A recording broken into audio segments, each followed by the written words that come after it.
Want to improve your cooking skills? Let's learn for verbs related to cooking. 1. Bring to.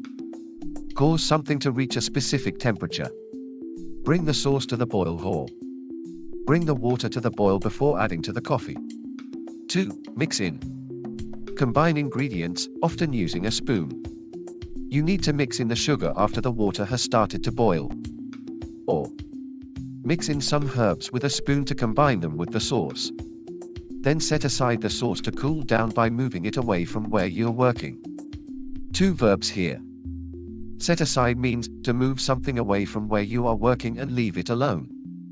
If you cool something down, its temperature reduces.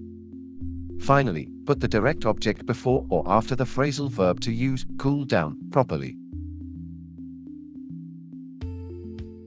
These last 3 are phrasal verbs. So you can bring things to the boil in a pan, mix them in with a spoon and set them aside by a window to cool down.